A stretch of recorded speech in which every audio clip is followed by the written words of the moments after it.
নগর বিশ্ববিদ্যালয় কর্তৃক আয়োজিত অত্র বিশ্ববিদ্যালয়ের একটি ইন্টেলেকচুয়াল প্ল্যাটফর্ম পাঠশালার আয়োজনে আজকে আধুনিক যুগে ইসলামিক লাইফস্টাইল শিরোনামের এই সেমিনারে আপনারা যারা উপস্থিত হয়েছেন তাদের সবাইকে জানাচ্ছি আন্তরিক শুভেচ্ছা এবং মোবারকবাদ। আহলান ওয়া সাহলান ওয়া মারহাবান বিকুম ফি হাযাল লিকা আত-তাইয়িব আল মুবারাক। আমরা শুরুতে আল্লাহ রাব্বুল ইজ্জা ওয়াল জালালের দরবারে শুকরিয়া জ্ঞাপন করছি যে আল্লাহ তাআলা আমাদেরকে এরকম চমৎকার একটি পরিবেশে চমৎকার একটি বিষয়ের উপর কিছু আলোচনা শুনবার জন্য, এসে বসবার জন্য, জয়েন করবার জন্য সুযোগ করে দিয়েছেন। আমরা সবাই পড়ছি কালিমাতুশ শুকর আলহামদুলিল্লাহ। আল্লাহর দরবারে শুকরিয়া জ্ঞাপনের পাশাপাশি আমি আজকের এই হল রুমে উপস্থিত সবাইকে অন্তরের অন্তঃস্থল থেকে শুভেচ্ছা এবং মোবারকবাদ জানাতে চাই। আপনারা সেই মাগরিবের পর থেকে লম্বা একটা সময় বসে আছেন আজকের এই সেমিনারকে সার্থক করবার জন্য। আজকের এই প্রোগ্রামে উপস্থিত হবেন কিছু সময়ের মধ্যেই অত্র বিশ্ববিদ্যালয়ের সম্মানিত ভিসি মহোদয়, উপস্থিত আছেন প্রভিসি মহোদয়, বিভিন্ন faculty dean, head of the departments, Professor's, lecturers, stuffs এবং সুপ্রিয় শিক্ষার্থী বন্ধুরা, আপনাদের সবাইকে আবারও অন্তরের অন্তঃস্থল থেকে মোবারকবাদ জানিয়ে আমার সংক্ষিপ্ত আলোচনা আমরা শুরু করছি। আপনারা একটি টপিকের কথা শুনেছেন, যেই টপিকের আলোকে কিছু কথা আমরা শেয়ার করবার চেষ্টা করব। আমরা স্যারদের মুখ থেকে শুনছিলাম যে এত চমৎকার পরিবেশে কোনো ইসলামিক সেমিনার বা কনফারেন্স এটা আগে হয়নি। আলহামদুলিল্লাহ, জুলাই আপরাইজিংয়ের পরে আল্লাহ তাআলা খুব সহজ করে দিয়েছেন আমাদের জন্য, প্রশস্ত করে দিয়েছেন। আপনারা জেনে থাকবেন যে আমি নিজেও প্রায় 5 বছর দেশের বাইরে ছিলাম। মালয়েশিয়াতে থেকে থেকে ভাবতাম যে দেশে কি আমি 29 সালে ঢুকতে পারবো না 41 সালে ঢুকতে পারবো। তো আল্লাহ তাআলার প্ল্যান যে ভিন্ন সেটা তো আমাদের জানা ছিল না। খুত্তাতুল্লাহি আ'যামু মিন খুত্তাতিনা, আমাদের প্ল্যানের চেয়ে আল্লাহর প্ল্যান অনেক বড়। আমরা এতটুকু দেখি, কিন্তু আল্লাহ হয়তো আরো অনেক দূর আমাদের জন্য প্রশস্ত করে রেখেছেন। আলহামদুলিল্লাহ। তো এই 5 আগস্টের গণ অভ্যুত্থান বা বিপ্লব পরবর্তী বাংলাদেশের এই চমৎকার পরিবেশে আমরা যে একত্রিত হতে পেরেছি, সুন্দর সুন্দর কনফারেন্স সেমিনারের মধ্য দিয়ে আমরা আমাদের আইডিয়াগুলো শেয়ার করতে পারছি, এটা আমাদের জন্য অনেক বড় নেয়ামত, আল্লাহর পক্ষ থেকে রাহমা। তো আমরা যেন এটাকে পজিটিভলি কাজে লাগাই এবং এই যে ইসলামের বিউটি, এটা যেন আমরা আমাদের ভাই বোনদের কাছে তুলে ধরতে পারি। আপনারা নিশ্চয় জানেন যে অনেকে ইসলামের বিরোধিতা করে, ইসলামকে অপছন্দ করে এজন্য না, ইসলামের ব্যাপারে তার ইনডেপথ নলেজ না থাকার কারণে। এখানে আমাদেরও দায় কম না। আমাদের প্রপার প্রেজেন্টেশনের অভাবে আমরা সুন্দরভাবে ইসলামকে তাদের কাছে হয়তো উপস্থাপন করতে পারিনি, ফলে তারা ইসলামের বিরোধিতা করে। তো আমাদের প্রাইম ডিউটি হচ্ছে আমরা নিজেরা ইসলামকে অনুশীলন করব এবং ইসলামের সৌন্দর্যকে, দ্য বিউটি অফ ইসলামকে আমরা অন্যের সামনে তুলে ধরব। এটা হচ্ছে আমাদের দায়িত্ব। আপনারা খুব চমৎকার সেমিনারের একটা টপিক নির্ধারণ করেছেন যে আধুনিক যুগে ইসলামিক লাইফস্টাইল। শুরুতে আমি ইসলামিক লাইফস্টাইল বলতে আসলে কি বোঝায় এই আইডিয়াটাকে, কনসেপ্টটাকে ক্লিয়ার করে আমি আমার মূল আলোচনায় যাবো ইনশাআল্লাহ বিইذনিল্লাহ। এই ফ্যানটা একটু কমাতে হবে, ফ্যানের বাতাসটা সামান্য একটু কমাই দিলে হবে। খুব সহজে যদি বলি, ইসলামিক লাইফস্টাইল হচ্ছে যে লাইফস্টাইল কোরআন সুন্নাহ থেকে উৎসারিত এবং যে লাইফস্টাইল হচ্ছে এন্ডোর্সড বাই ইসলাম, যে লাইফস্টাইল আমাদের প্রিয় নবী মুহাম্মদ রাসূলুল্লাহ সাল্লাল্লাহু আলাইহি ওয়া আলিহি ওয়াসাল্লাম তিনি নিজে লিড করে দেখিয়েছেন আমাদেরকে, এটাই হচ্ছে ইসলামিক লাইফস্টাইল। আই রিপিট, যে লাইফস্টাইল কোরআন সুন্নাহ থেকে উৎসারিত, যেই লাইফস্টাইলকে ইসলাম এন্ডোর্সড করে এবং যে লাইফস্টাইল আল্লাহ রাসূল সাল্লাল্লাহু আলাইহি ওয়া আলিহি ওয়াসাল্লাম আমাদেরকে তিনি লিড করে দেখিয়েছেন, এটা একটা কমপ্লিট প্যাকেজ, একটা হোলিস্টিক প্রজেক্ট। এখানে কাটছাট করার সুযোগ নেই, মানে পিক অ্যান্ড চুজ করার সুযোগ নেই। আমার পুরো জীবনটাকেই ইসলামে অনুশাসন দিয়ে যদি আমরা পরিচালিত করি, ইসলামের ছাঁচে যদি সাজাই, সেটা হবে ইসলামিক লাইফস্টাইল। এখানে পিক অ্যান্ড চুজের কোনো সুযোগ নেই। মানে মুসলিম হইলে পার্ট টাইম মুসলিম হওয়া যায় না, ফুল টাইম মুসলিম হইতে হয়। মানে জীবনের প্রতিটা অঙ্গনে ইসলামকে আমাদের প্র্যাকটিস করতে হবে। কারণ আমরা জানি ইসলাম মানে হচ্ছে কমপ্লিট সাবমিশন, হ্যাঁ, to the order of Allah, to the wish of Allah. কোনো যদি কিন্তু তবে ছাড়া আল্লাহর আদেশের সামনে নিজেকে উজাড় করে দেওয়ার নাম হচ্ছে ইসলাম। আই রিপিট, আমি আবারও বলছি, কোনো যদি কিন্তু তবে ছাড়া আল্লাহর অর্ডারের সামনে নিজেকে সঁপে দেওয়ার নাম কি? ইসলাম। সবাই বলুন তো, আল্লাহর আদেশের সামনে কোনো যদি কিন্তু তবে ছাড়া নিজেকে সাবমিট করা, এই সাবমিসিভ অ্যাটিটিউডের নাম কি? সবাই বলুন তো। তাহলে আপনি পিক অ্যান্ড চুজ করতে পারবেন না যে এটা আমার ভাল লাগে, এটা আমার সাথে যায়, সো আমি এটা নিলাম, এটা আমার সাথে যায় না, সো এটা থেকে আমি দূরে থাকলাম, তাইলে এটা ইসলামিক লাইফস্টাইল হলো না। এই কনসেপ্টটা কি ক্লিয়ার সবার কাছে? এটা একটা total package, it's a total project, it's a holistic programme. আপনি আপনার সুবিধা মতো এখানে কাটছাট করতে পারবেন না, নিলে পুরোটাই নিতে হবে। তো আমরা অনেকে আবার কাটছাট করি নিজের মন মতো। তাদেরকে উদ্দেশ্য করে আল্লাহ তাআলা বলছেন, আফাতুমিনুনা বিবাদিল কিতাবি ওয়া তাকফুরুনা বিবাদ। তোমরা কি আল্লাহর কিতাবের কিছু অংশ মানো আর কিছু অংশ তোমরা অস্বীকার করো? এটা তোমাদের পলিসি? জেনে রেখো, ওয়ার্নিং দিচ্ছেন যে তোমাদের পলিসি যদি এইটা হয়, তাহলে এই দুনিয়াতে আছে তোমাদের জন্য লাঞ্ছনা, আর আখিরাতে তোমাদেরকে শাস্তির মুখোমুখি হতে হবে। তাহলে কাটছাট করার সুযোগ নেই। আমরা যেটা করি, নামাজ, রোজা, হজ, জাকাতের মতো এই যে আনুষ্ঠানিক ইবাদতগুলো, এগুলোতে আমরা ইসলামকে খুব মানি, ইসলামের অনুশাসন মানি। কিন্তু আমাদের ব্যক্তি জীবন, পারিবারিক জীবন, সামাজিক জীবন, আমার ডিলিংসগুলো, আমার ট্রেড, আমার বিজনেস, আমার ব্যবসা, আমার বিয়ে শাদী, আমার বিহেভিয়ার, এগুলোকে অনেক সময় আমরা ইসলামের অনুশাসন অনুযায়ী মানতে চাই না। এগুলোর ক্ষেত্রে আমরা অনেক সময় ইসলামের অনুগামী হই না। এইখানে একটা ঝামেলা রয়ে গেছে আমাদের। কিন্তু মূল কথা হচ্ছে, আপনি ইসলামকে মানলে দ্য টোটাল প্যাকেজ আপনাকে মানতে হবে। এখানে কাটছাট করার কোনো সুযোগ আছে বলেন তো? আওয়াজ করে বলেন, কোন কাটছাটের সুযোগ কি আছে?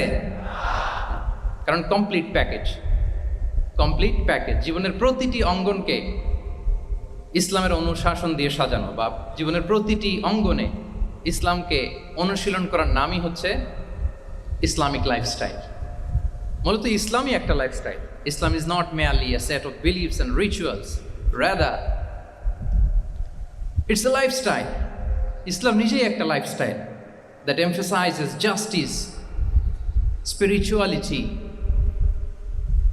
integrity and modesty. আপনি যদি নিতে চান, আপনাকে পুরোটাই নিতে হবে, তাহলে কাটছাট করার সুযোগ নেই। এটা হচ্ছে প্রথম, first and foremost reminder tonight, যে ইসলাম একটা টোটাল প্যাকেজ, একটা কমপ্লিট প্রোগ্রাম, একটা হোলিস্টিক প্রোগ্রাম। এখানে পিক অ্যান্ড চুজ করতে পারবো না আমরা। আপনি যদি আমাকে ইসলামী লাইফস্টাইলের উপরেই সেমিনারে কথা বলতে বলেন, I must say you have to take the entire package, পুরোটাই আপনাকে নিতে হবে। এই আইডিয়াটা ক্লিয়ার হয়েছে আমাদের সবার কাছে? সবার কাছে ক্লিয়ার তো? তাহলে পিক অ্যান্ড চুজ করবো নাকি? শুনি নাই সবার কাছ থেকে। পিক অ্যান্ড চুজ করা যাবে? কাটছাট করা যাবে? কিছু কিছু রুলস এন্ড রেগুলেশন আমার খুব ভালো লাগে, আমার জন্য খুব সুবিধা হয়, ওইটা নিলাম, বাকিগুলো কাটছাট করে দিলাম। তার মানে সহজভাবে পার্ট টাইম মুসলিম হওয়ার কোনো সুযোগ নেই, হলে ফুল টাইম হতে হবে। কাস্টমাইজড ইসলামের কোনো সুযোগ নেই, টোটাল প্যাকেজটাকে আমার অ্যাডাপ্ট করতে হবে। এটা হচ্ছে ইসলামিক লাইফস্টাইল। তো আজকের এই সেমিনারে আমি কিছু ট্রেডস বা the core values of Islamic lifestyle আপনাদের সাথে শেয়ার করবার চেষ্টা করব, যাতে করে ব্যাপারটা আরও ক্রিস্টাল ক্লিয়ার হয় যে আসলে what is Islamic lifestyle all about. আসলে এটা কি, কিভাবে এটা আমরা অ্যাডাপ্ট করব, কিভাবে এটার সাথে নিজেকে খাপ খাওয়াবো, কিভাবে এটা আমরা প্র্যাকটিস করব। তাহলে প্রাথমিক কথা অলরেডি ডান, যে কাটছাট আমরা করব না, পিক অ্যান্ড চুজ করবো না, টোটাল প্রোগ্রামটাই আমরা নেওয়ার চেষ্টা করব। তো এখন আমরা কিছু কোর ভ্যালিউজের কথা বলবো, যেগুলো দিয়ে ইসলামিক লাইফস্টাইলের মূল ধরনটা আমাদের কাছে ক্লিয়ার হবে। ইসলামিক লাইফস্টাইলের কথা যদি আমাদেরকে বলতে হয়, প্রথম যেই ট্রেড, যে ক্যারেক্টারিস্টিক্স বা ভ্যালিউর কথা আমাকে বলতে হবে, সেটা হচ্ছে দ্য কনসেপ্ট অফ হালাল and haram. If there is no halal and হারাম, there is no Islamic lifestyle, for sure I am telling you. যদি হালাল হারাম না থাকে, এটা যদি আমরা মেনটেন না করি, এটা কোশ্চিন কালো ইসলামিক লাইফস্টাইল হবে না। আপনাকে হারাম থেকে যোজন যোজন দূরে থাকতে হবে, আর হালাল দিয়ে জীবনটাকে সাজাতে হবে। কারণ যেখানেই হালাল সেখানেই বারাকা। রিপিট, আমি আবারও বলছি, যেখানেই হালাল সেটার মধ্যে কি হারামে কোনো বারাকা আছে? হারামে আছে অস্থিরতা, সাময়িক উন্মাদনা, এর ভেতরে বারাকা নাই। হালালের ভেতরে আল্লাহ তাআলা বারাকা ঢুকিয়ে দিয়েছেন। আচ্ছা, আপনারা বলুন তো, গরুর গোশত খাওয়া এটা হালাল না হারাম? হালাল। কুকুরের গোশত খাওয়া হালাল না হারাম? আচ্ছা, গরু বছরে বাচ্চা দেয় কয়টা? গাভী? আচ্ছা, একটা। কুকুর দেয় কয়টা? কয়টা? 7টা, 8টা, 10টা? ফ্যামিলি প্ল্যানিং নাই তো? দেদারসে দিচ্ছে। আচ্ছা, গরু হালাল, কুকুর হারাম। গরু বাচ্চা দেয় কয়টা? কুকুর দেদারসে দিচ্ছে। তারপরেও বলেন, আমাদের এই যে বাংলাদেশে আমাদের কুরবানির ঈদে লক্ষ লক্ষ গরু জবাই হয়, বিয়ের অনুষ্ঠানগুলোতে এত গরুর গোশত আমরা খাই, আর প্রতিদিনের চাহিদা মেটানোর জন্য তো কত গরু কোরবানি করা হয়। এরপরে বলেন, বাংলাদেশে গরু বেশি না কুকুর বেশি? সবাই বলেন, গরু বেশি না কুকুর বেশি? কারণ কি? হালাল। কারণ কি? এই হালালে বরকত ঢুকিয়ে দিয়েছে কে?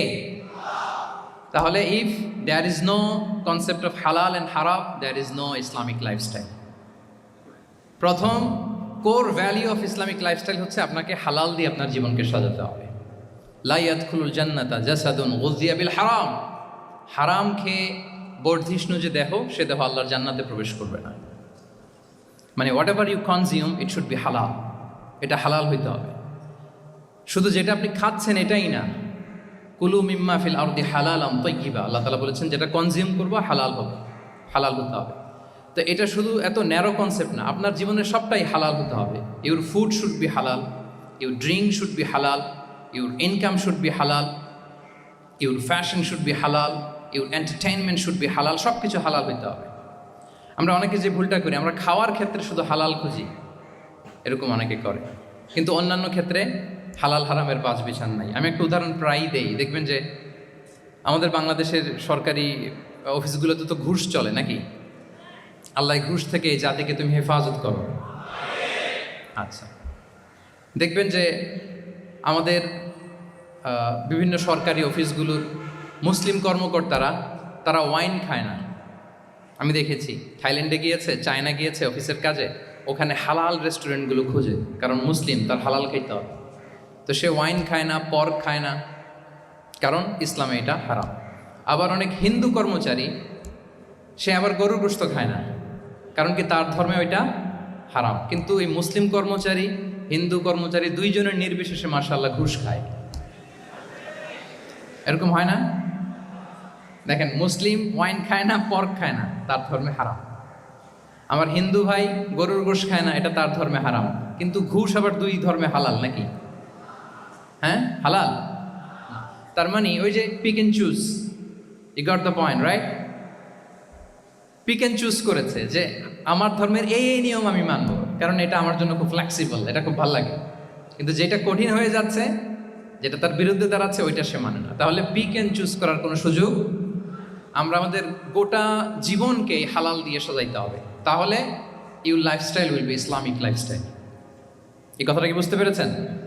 তাহলে ইউর ফুড শুড বি হালাল, ইউর ড্রিঙ্ক শুড বি হালাল, ইউর ফ্যাশন শুড বি হালাল, ইউর ইনকাম শুড বি হালাল, ইউর এন্টারটেনমেন্ট শুড বি হালাল, even your relationship should be হালাল। ব্যাপার কি? এটার এত আওয়াজ বেড়ে গেল।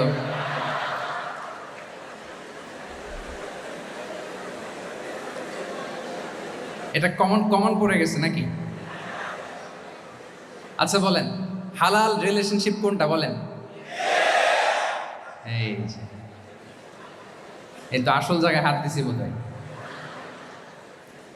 আমাদের শিক্ষার্থী বন্ধুদের মধ্যে বিবাহিত আছি আমরা? হ্যাঁ, কারা কারা আছি দেখি তো।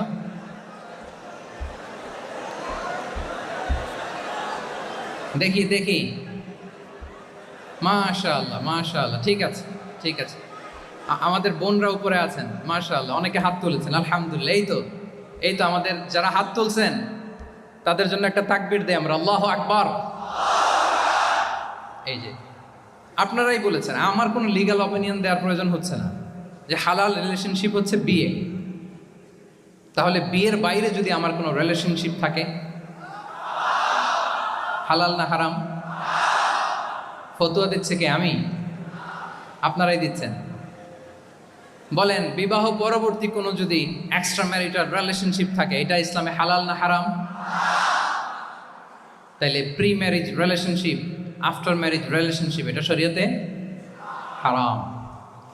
তো এই হারাম যদি আমি এই হারামের সাথে যদি নিজেকে জুড়ে দেই, তাহলে আমার লাইফস্টাইল এটা ইসলামিক লাইফস্টাইল হতে পারে না। আমরা বিয়ের মতো পবিত্র বন্ধনের মধ্য দিয়ে আমরা আমাদের দাম্পত্য জীবনকে উপভোগ করব। আল্লাহ তৌফিক দান করুক। এই যে অনেকে হাত তুলে ফেলছে মাশাআল্লাহ, তার মানে সেকেন্ড ইয়ারে আছে, ফার্স্ট ইয়ারে আছে, থার্ড ইয়ারে আছে, আলহামদুলিল্লাহ হালাল রিলেশনশিপে তারা গিয়েছে মাশাআল্লাহ। তাহলে হালাল এন্ড হারামের ব্যাপারে যদি আমরা বলি, আমাদের পুরো জীবনের প্রতিটি অঙ্গন আমরা হালাল দিয়ে সাজাবো। কি বলেন, পারা যাবে তো ইনশাআল্লাহ? হারামের সাথে আমাদের কোনো সম্পর্ক আছে? হ্যাঁ, আমরা সবকিছু হালাল দিয়ে সাজাবো তো? হারামকে আমরা না বলে দিব না, নো। আজকের এই জহির রায়হান মিলনায়তন না, এটা কি নাম, জহির রায়হান মিলনায়তনের এই হলরুম থেকে হারামকে আমরা লাল কার্ড দেখাই দিলাম। কি বলেন, হারামকে আমরা নো বলবো, আওয়াজ করে বলুন নো।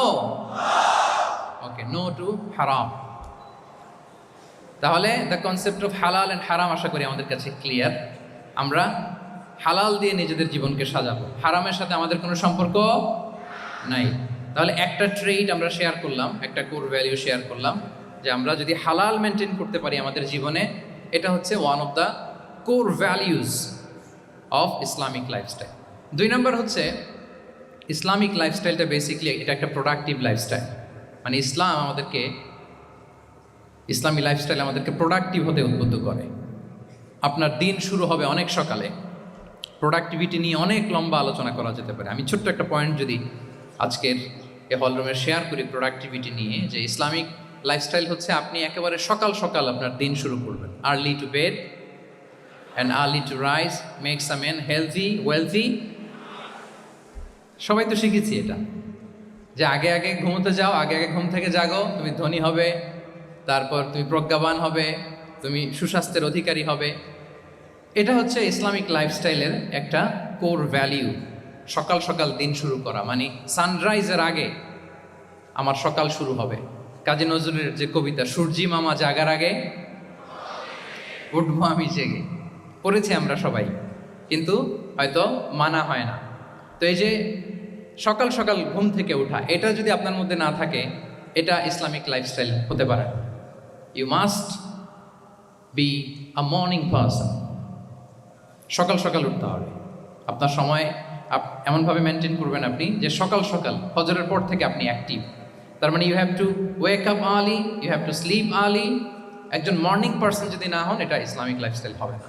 এর কারণ আল্লাহ রাসূল সাল্লাল্লাহু আলাইহি ওয়া আলিহি ওয়াসাল্লাম আমাদেরকে সকালে জেগে থাকার ব্যাপারে ইন্সপায়ার করেছেন, এবং তিনি দোয়া করেছেন এই উম্মার জন্য স্পেশালি, যে এই সময়টা এটা full of barakah, full of blessings. তিনি দোয়া করেছেন, আল্লাহুম্মা বারিক লি উম্মতি ফি বুকুরিহা। আল্লাহ এই উম্মতের বুকুরটা, মানে সকালের সময়টা, লেটস সে সানরাইজের পরে 3-4 ঘন্টা, এই সময়টাকে আল্লাহ আপনি বরকত দিয়ে ভরে দেন। এই সময়টাতে ঘুমানো যাবে না, এটা হচ্ছে বরকতের সময়। এবং আল্লাহ রাসূল সাল্লাল্লাহু আলাইহি সাল্লাম যদি কোনো সামরিক অভিযান প্রেরণ করতেন, এই টাইমে প্রেরণ করতেন, এই বুকুরের টাইমে। এবং সাহাবারা তাদের কোনো ট্রেড ক্যারাভান, ব্যবসায়িক কাফেলা যখন সেন্ড করতেন, এই টাইমটাতে সেন্ড করতেন, কারণ এই টাইমটাতে বারাকা। তো এখন নিজের সাথে মিলিয়ে নেন যে এই টাইমটাতে আমরা কি করি। আমি জানি না আপনাদের কি অভ্যাস। আমি এসে তো শুনলাম যে জাহাঙ্গীরনগর বিশ্ববিদ্যালয়ে নাকি যতজন শিক্ষার্থী, মানে ততজনের জন্য এখানে আবাসনের ব্যবস্থা আছে। বাংলাদেশের কোনো ইউনিভার্সিটিতে নাকি এটা নেই। আলহামদুলিল্লাহ, অসাধারণ প্রিভিলেজ, এখানে অনেক সুন্দর সুযোগ। তো এখন বলেন, আপনাদের সকালের রুটিন কি? বলেন, ঘুমিয়ে থাকেন না জেগে থাকেন? হ্যাঁ, আচ্ছা, ফজরের পরে আমরা ঘুমাই কারা কারা দেখি? সর্বনাশ। আচ্ছা ঠিক আছে, হাত নামান। আচ্ছা, ফজরের পরে আমরা একটু এক্সারসাইজ করি, পড়াশোনা করতে বসি কারা কারা? মাশাআল্লাহ, আছে কিছু, ঠিক আছে, হাত নামান। এবার 2 বারের 1 বারও যারা হাত তুলেননি তারা হাত তুলেন। আপনারা কি করেন? এইটা হ্যাঁ, ডিভাইস। তো সম্মানিত সুধী মণ্ডলী, আল্লাহুম্মা বারিক লি উম্মতি ফি বুকুরিহা। আপনারা আমাকে এনেছেন ইসলামিক লাইফস্টাইল নিয়ে বলতে, তো আমাকে বলতেই হবে। ফজরের পরে ঘুমানো চলবে। প্রথমে আমরা হারামকে না বলে দিলাম, এবার আমরা না করে দিব কোনটাকে? হ্যাঁ, ফজরের পরে আজকে থেকে কোনো ঘুম চলবে। যদি আপনি চান একটু একটু দূরে সরাইতে হবে, যে ড্রোনগুলো একটু একটু দূরে সরাইতে হবে। ফজরের পরে আজকে থেকে আমি এখানে জবরদস্তি করব না, শুধু আপনাদের সামনে আমি প্রেজেন্ট করছি। যদি সেমিনারের যে টপিক নিয়ে আপনারা শুনতে এসেছেন, এটা যদি আপনি অ্যাডাপ্ট করতে চান, অনুশীলন করতে চান, হ্যাঁ, ফজরের পরে আজকে থেকে কোনো ঘুম চলবে। এই সময়টাতে অনেক বারাকা আছে। তো কি করতে হবে? এটার জন্য আগে আগে ঘুমোতে হবে। কি বলেন? অনেকে ফজরের এই বরকতময় সময়টা তারা ঘুমাতে ঘুমাতে মিস করে। এর কারণ দেরিতে ঘুমোতে যাওয়া। আগে আগে ঘুমানোর অভ্যাস করতে হবে। কিন্তু আগে তো ঘুম আসে না, তাই না? এই যে ডিভাইস আমাদেরকে ঘুমাতে দেয় না, আমাদের শান্তির ঘুম কেড়ে নিছে এই ডিভাইস। এই ডিভাইস অ্যাডিকশন, স্ক্রিন আসক্তি, এই স্ক্রিন আসক্তি আমাদের শান্তির ঘুমকে কি করেছে? কেড়ে নিয়েছে। আল্লাহ তাআলা রাতকে বানিয়েছেন ঘুমের জন্য। ওয়াজআলনা লাইলা লিবাসা, লিবাস মানে আবরণ। আমি রাতকে বানিয়েছি পোশাকের মতো আবরণ করে, যে আবরণ রাত্রিবেলা নিঝুম নিঝুম নিস্তব্ধ অন্ধকার দিয়ে ছেয়ে দেয়। ফলে মেলাটিন নামে একটা হরমোন নিঃসরিত হয়, আমাদের ঘুম ঘুম ভাব আসে। ঘুমের জন্য আল্লাহ তৈরি করেছেন রাতকে। এরপরে আল্লাহ তাআলা বললেন ওয়াজআলনা নাহারা মাআশা, আর দিনকে বানিয়েছি আমি প্রাণ চঞ্চল করে। দিনে আমরা কাজ করব, তাহলে রাতে আগে আগে ঘুম, আর দিনের বেলা আল্লাহ তাআলা আমাদেরকে কাজ করার জন্য সৃষ্টি করেছেন। কিন্তু এই সাইকেলটাকে আমরা ঘুরাই ফেলছি। রাতে যত দেরি করে আপনি ঘুমাবেন, সকালে ঠিক তত দেরি করে আমাকে উঠতে হয়। ঠিক কিনা বলেন? তাহলে ফজরের পর বকুর পিরিয়ড অফ টাইমটাকে কাজে লাগাতে হলে রাতে আমাদেরকে আগে ঘুমাতে যেতে হবে। রাতে কি করতে হবে? আগে ঘুমোতে যেতে হবে। তাহলে এক নম্বরে কি বললাম? কনসেপ্ট অফ হালাল এন্ড হারাম। 2 নম্বরে বললাম প্রোডাক্টিভিটি। ইসলামিক লাইফস্টাইল হচ্ছে একটা প্রোডাক্টিভ লাইফস্টাইল। এটা মেনটেন করতে হলে প্রোডাক্টিভিটির অনেক কথা। একটা কথা হচ্ছে সকাল সকাল আপনার দিন শুরু করুন। কি পারা যাবে তো ইনশাআল্লাহ? সবাই একসাথে পড়ে ইনশাআল্লাহ। এই যে আমাদের দেরি করে রাতে ঘুম আসে, স্ক্রিন আসক্তি, এই ডিভাইস আমাদের আরামের ঘুম কেড়ে নিছে কেন জানেন? এর কারণ হচ্ছে আল্লাহর দেয়া যে ফিতরাত, এই ফিতরাতকে আমরা উল্টে দিয়েছি। ফিতরাত শব্দটার সাথে আপনাদের পরিচয় আছে? হ্যাঁ, the innate characteristics of a human being. একটা মানুষের যে যে ক্যারেক্টারিস্টিক্স, যে ইননেট স্বভাব দিয়ে আল্লাহ তাআলা তৈরি করেছেন, নেচার, এটাকে আরবিতে বলে ফিতরাত। এই ফিতরাতের বিরুদ্ধে কিছু করা যাবে না। ইসলামিক লাইফস্টাইল হচ্ছে ফিতরা বেসড লাইফস্টাইল। ফিতরাতাল্লাহিল্লাতী ফাতারান নাস আলাইহা লা তাবদীলা লিখালকিল্লাহ। আল্লাহর প্রকৃতির অনুসরণ করো, যে প্রকৃতি দিয়ে তিনি মানুষকে সৃষ্টি করেছেন। আর আল্লাহর সৃষ্টি কাঠামোর মধ্যে কোনো পরিবর্তন, কোনো বিকৃতি নেই। সুবহানাল্লাহ বিহামদিহি। তা আমরা এই ফিতরাতকে চেঞ্জ করে দেওয়ার কারণে এই ঝামেলা। আমরা সবাই এই ফিতরাতের উপর জন্মেছি। কুল্লু মাউলুদিন ইউলাদু আলাল ফিতরা ফাআবাওয়াহু ইউহাউবিদানি আও ইউনাসসিরানি আও ইউমাজ্জিসানি। প্রতিটি নিউ বর্ন বেবি তারা ফিতরাতের উপর জন্মায়, মানে নবজাতক সন্তান ইসলামের উপর জন্মায়। কিন্তু বাবা মা তাকে হয় ইহুদি বানায়, নাসারা বানায়, বা অগ্নি উপাসক বানায়। তাহলে এই যে ফিতরাত, আল্লাহর দেয়া ফিতরাতকে যখন আমরা চেঞ্জ করেছি, আমাদের জীবন থেকে বারাকা উঠে গিয়েছে।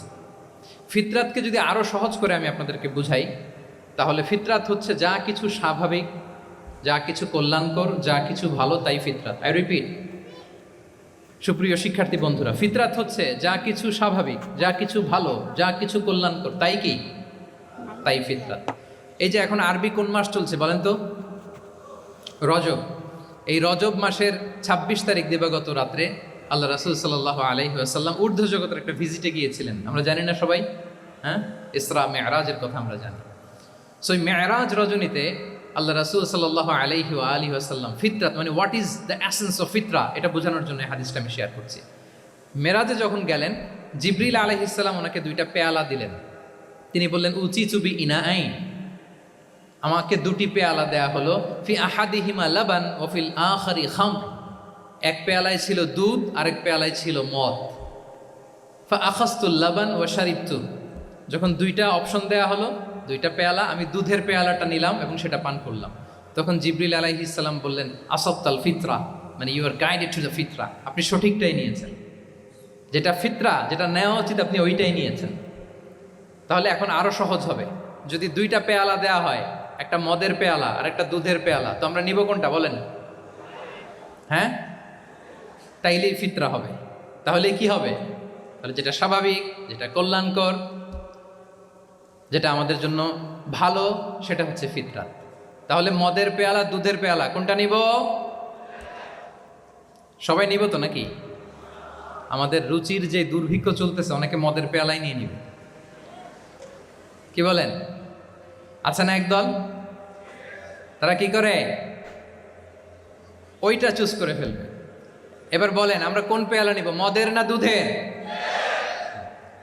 আমাদের ঐতিহ্য, আমাদের রুচি, আমাদের মূল্যবোধকে ধ্বংসের যত আয়োজন দরকার সব সেট আপ চারদিকে আছে। আল্লাহর ফিতরাতকে ধ্বংস করে দেওয়ার শয়তানি সব আয়োজন আমাদের চারিদিকে। বাট আপনাকে রাইট থিংটা চুজ করতে হবে। তাহলে রাসূল সাল্লাল্লাহু আলাইহি ওয়াসাল্লামকে দুধ দেয়া হলো, মদ দেয়া হলো, তিনি নিলেন দুধের পেয়ালা। তাহলে এটা হচ্ছে ফিতরাত। এটা কি ফিতরাত? এভাবে সব কিছু চেঞ্জ করে দেওয়া হয়েছে। সব কিছু, আমাদের লাইফস্টাইল চেঞ্জ করে দেওয়া হয়েছে, আমাদের ফুড হ্যাবিট চেঞ্জ করে দেওয়া হয়েছে, আমাদের খাদ্যাভ্যাসের মধ্যে পরিবর্তন। দেখবেন যে এখন আমরা যা খাই, আগে কিন্তু এটা খাইতাম না। এখন আমরা প্রসেসড ফুড খাই, হ্যাঁ, ফাস্ট ফুড খাই, জেনেটিক্যালি মডিফাইড যে ফুডগুলো আমরা খাই, এরপরে ল্যাব মিট, কত যে ভয়ঙ্কর। আপনারা জেনে থাকবার কথা যে ল্যাবে তৈরি মাংস দেখেছেন নাকি আপনারা? প্রাকৃতিক মাংসের কোনো ছিটে ফোটা নেই, কিন্তু এটা গরুর মাংস হয়ে গেছে, ওইটা মানুষ খাচ্ছে। মানে আমাদের লাইফস্টাইলও করাপ্টেড, আমাদের ফুড হ্যাবিটও করাপ্টেড, আমাদের স্লিপিং সাইকেলটা করাপ্টেড, সব কিছু করাপ্ট করে দেওয়া হচ্ছে। এবং এটার প্রভাব পড়েছে আমাদের শিশুদের মধ্যেও। দেখবেন যে শিশুরা সবজি খেতে চায় না। আমার তো 2 মেয়ে আছে, আমি তো দেখি বাসায়, বা অনেকের কমপ্লেনগুলো আমরা শুনি। আমাদের এখনকার বাচ্চাদেরকে ভেজিটেবলস দিলে খায় না, মাছ দিলে খায় না, অর্গানিক ভালো ভালো খাবার দিলে শাকসবজি খায় না। কি খাবে জানেন? সচেস খায়, সচেস, হটডগ খায়। হ্যাঁ, ওই যে আপনি অর্ডার দিয়ে বার্গার এনে দিবেন, পিৎজা এনে দিবেন, ওইটা খাবে। তারপর ইনস্ট্যান্ট নুডলস খাবে, স্যুপ খাবে, ফ্রোজেন যত মিল আছে এগুলো খাবে, টিনজাত খাবার যেগুলো দীর্ঘদিন সংরক্ষণ করে রাখা হয়। তো বলেন, আজ থেকে 30 বছর আগে আমাদের বড়রা কিংবা আমাদের শিশুরা, আমরা কেউ কি এই খাবার খেয়েছি বলেন তো? আওয়াজ করেন, খেয়েছি কেউ? They change the entire system.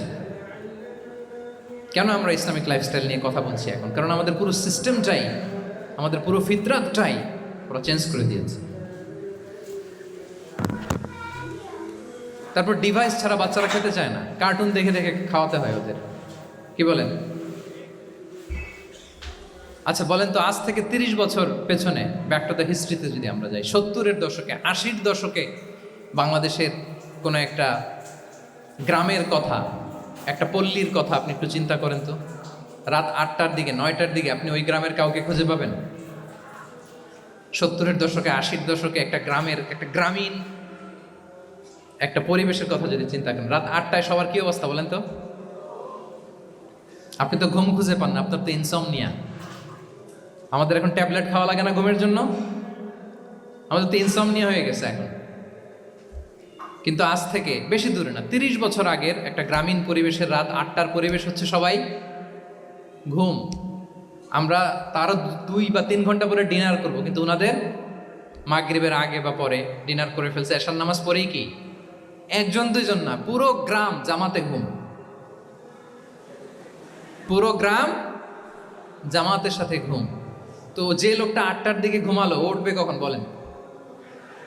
রাত 3টার পর ওর ঘুম আসবে? আর হ্যাঁ, ঘুমেরও তো একটা লজ্জা শরমের ব্যাপার আছে। আর কত থাকবে এখানে? কি বলেন? আপনি তো ঘুমাতে যান রাত 2টায়। আর আজ থেকে 30 বছর আগে আমার বাংলাদেশের একটা গ্রামীণ পরিবেশে রাত 8টার দিকে সবাই ঘুম। আমরা এখন যেই টাইমটাতে ঘুমোতে যাই, ওই সময় ওনাদের অর্ধেক ঘুম শেষ। ফজরের নামাজ পড়ে আমাদের বাপ চাচারা কি করতো? হ্যাঁ, একটু ব্যাক টু দ্য হিস্ট্রিতে তাকান না। ফজরের নামাজ পড়ে এক বল পান্তা ভাত খাইতো। আমরা তো এখন এতটুকু খাইলে আমাদের এটা বার্ন করার জন্য দৌড়াইতে হয় 5 কিলো, জিমনেশিয়ামে যাইতে হয়, কত আয়োজন, কত ওয়ার্কআউট করা হয়। এক বল কাঁচামরিচ দিয়ে, পোড়ামরিচ দিয়ে ভাত খেয়ে চলে যাইতো ফসল খেতে। দুপুরে আবার এক বল, খাইতে বসলেই এক বল। আমরা সারা মাসে খেতে পারি না এক বল। আচ্ছা, কি খেত? খাওয়ার আইটেমটা দেখেন তো, কোনো ফরমালিন আছে? কথা বলেন। কোনো মেডিসিন ছিল না, একেবারে ফ্রেশ, হ্যাঁ, পিওর অর্গানিক। নিজেদের মাঠ থেকে আনা যে ধান, ঢেকি ছাটার ধান দিয়ে ভাত খেত। বাড়ির পুকুরের মাছ, কোনো ফরমালিন নাই। নিজের চাষ করা সবজি খেত, গোয়ালের দুধ খেত। আমরা অনেকে মনে করি যে আমাদের এই যে সায়েন্স অ্যান্ড টেকনোলজিক্যাল অ্যাডভান্সমেন্টের যুগে আমরা বোধহয় খুব সুখে আছি, আমাদের দাদা পরদাদারা বোধহয় এত সুখ করে যায় নাই। ওনারা যে সুখ করে গেছে তা আমরা চোখেও দেখিনি। আমার দাদা পরদাদারা যে সুখে লাইফ লিড করেছে তার অর্ধেকও আমরা করতে পারি না। তারাই আসলে শান্তির, সুখের, আনন্দের সময়টা তারা কাটিয়েছে। তাহলে সম্মানিত সুধীমণ্ডলী, পুরো আমি আপনাদেরকে বোঝানোর চেষ্টা করছি যে ইসলামিক লাইফস্টাইল নিয়ে why we should talk about Islamic lifestyle, কারণ পুরো সিস্টেমটাকে তারা কলাপস করেছে, করাপ্ট করেছে। The food habit, the lifestyle, the sleeping style, সব চেঞ্জ করেছে। তো এই জন্য আল্লাহর দেয়া ফিতরাতকে যেন আমরা প্রিজার্ভ করি, আমরা সচেতন হই। এখনই যদি সচেতন না হই, ডিজাস্টার আমাদের জন্য অপেক্ষা করছে। Just wait and see. তাহলে ইসলামিক লাইফস্টাইল হচ্ছে একটা ফিতরা বেসড লাইফস্টাইল। এই ফিতরাকে আমাদেরকে প্রিজার্ভ করতে হবে। তাহলে 3টা পয়েন্ট বলে ফেলছি অলরেডি, যদি আপনাদের মনে থাকে। প্রথমে কি বলেছিলাম? হালাল, হালাল দিয়ে জীবন সাজাবো। 2 নম্বরে প্রোডাক্টিভিটির জন্য কি করব? রাতে দেরি করে ঘুমাবো, তাহলে আগে আগে ঘুমাবো, ফলে আগে আগে ঘুম থেকে জেগে কাজ শুরু করবো। 3 নম্বরে ফিতরা, মানে আল্লাহর দেয়া প্রাকৃতিক যেই নিয়ম, মানে আলোর সাথে সাথে আমার জীবন শুরু, আলো নাই আমিও ঘুমায় পড়বো। কি বলেন? আপনি উন্নত দেশে তো তাই হয়। জাপানে আমি কয়েকবার গিয়েছি, আগে আগে ঘুমায় পড়ে। ইভেন আমেরিকাতে আমি কয়েকবার গিয়েছি, অনেক অনেক শহরে 8টার পরে সুপার শপ বন্ধ, 8টার পরে ঘুমেরা। আমরা হাঁটছি কোন দিকে? আমরা একটু নিজেদেরকে প্রশ্ন করি। তাহলে 3 নম্বর হচ্ছে ফিতরা বেসড যে লাইফস্টাইল, এটার দিকে আমাদেরকে ফিরে আসতে হবে। 4 নম্বর হচ্ছে মডেস্টি, শালীনতা। One of the core values of Islamic lifestyle. এই শালীনতা আমরা হারাতে বসেছি। মডেস্টি বললে অনেকে শুধু কাপড় চোপড় নিয়ে চিন্তা করে যে ছোট কাপড়, বড় কাপড়। Modesty is not about only clothing, but also your behaviour, your dealing, your overall character. শুধু আপনি মডেস্টি, শালীনতা বললে কাপড় চোপড় নিয়ে চিন্তা করবেন না। এটা আপনার মডেস্টি ইন ইউর স্পিচ, আপনার কথার মধ্যেও, শব্দ চয়নে মডেস্টি থাকতে হবে, আপনার বিহেভিয়ারে মডেস্টি থাকতে হবে, আপনার ডিলিংসে মডেস্টি থাকতে হবে। এই শালীনতা আমরা হারাচ্ছি। তার বিপরীতে আমাদের সমাজে অশ্লীলতার প্রসার হচ্ছে, লাজুকতা হারিয়ে যাচ্ছে। লাজুকতা, লজ্জা শরম থাকা, এটা যে কত বড় নেয়ামা। যেই জাতি একবার এটা হারিয়ে ফেলে, আর কোনো কিছু দিয়ে, জোড়াতালি দিয়ে এটা তারা রিভাইভ করতে পারে না। এই যে ওয়েস্ট তো এখন যা যা আমাদেরকে শিখাইছে, যেটাকে আমরা স্ট্যান্ডার্ড মনে করি, আবার তারা ফিরতেছে। এই যে ডিভাইসের কথা বলছি না, আপনি অস্ট্রেলিয়ার খোঁজ খবর নেন, যারা খোঁজ নিয়েছেন তারা জানেন। আন্ডার 16 কোনো বাচ্চা সোশ্যাল মিডিয়া ইউজ করতে পারে না অস্ট্রেলিয়াতে। 1 মাস অ্যাপ্লাই করে, কান্ট্রি ওয়াইড অ্যাপ্লাই করে দেখায় ফেলছে। Facebook, including Facebook, WhatsApp, Twitter, TikTok, 10টা অ্যাপস যেগুলো বাচ্চাদের মধ্যে এডিকশন নিয়ে আসে, এগুলো সব বন্ধ। জানেন এই নিউজটা? জানেন? মানে ফিরতেছে, উল্টা ফিরতেছে। এই যে শালীনতার কথা আমরা বলি, এটা হারাচ্ছে। রাসূল সাল্লাল্লাহু আলাইহি ওয়াসাল্লাম বলেন, যার শালীনতা নাই, ইযা লাম তাস্তাহি ফাসনা মা শিতা, যখন তোমার লজ্জা শরম থাকবে না, যা মনে চায় তাই করো। শিশু মোহাম্মদ চলে গেল সেই বনু সাআদে। ছোট্ট মোহাম্মদ কাঁদে না, কাঁদে না কখনো।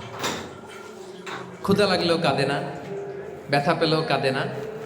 কিন্তু ছোট্ট মোহাম্মদের প্রাইভেটসের জায়গা থেকে কাপড়টা যখন সরে যেত, শিশু মোহাম্মদ কেঁদে দিত। সুবহানাল্লাহ, শালীনতা। ইদা আলাম তাস্তাহি ফাসনা মা শিতা। রাসূল সাল্লাল্লাহু আলাইহি ওয়াসাল্লাম বলেছেন, যদি তোমার লজ্জা শরম না থাকে, লজ্জা শরমের মাথা যদি তুমি খাও, তুমি সব করতে পারবে, তোমাকে দিয়ে সব সম্ভব। তাহলে এই শালীনতা, এটা অনেক বড় নেয়ামা। সম্মানিত বন্ধুরা, আজকে দিনকে দিন আমাদের সমাজ থেকে শালীনতা হারিয়ে যাচ্ছে, লাজুকতা হারিয়ে যাচ্ছে। নারী পুরুষ উভয় দিক থেকে, বিশেষ করে আমাদের বোনদেরকে টার্গেট করা হয়েছে। নারীদেরকে, আমাদের বোনদেরকে, তাদেরকে প্ররোচিত করা হচ্ছে, তাদের সামনে আইডিয়া হাজির করা হচ্ছে যে যে নারী যত বেশি নগ্ন হতে পারে সে তত বড় সাহসী নারী। বলেন, আমাদের সমাজে পত্রপত্রিকা আপনারা দেখেন না এটা?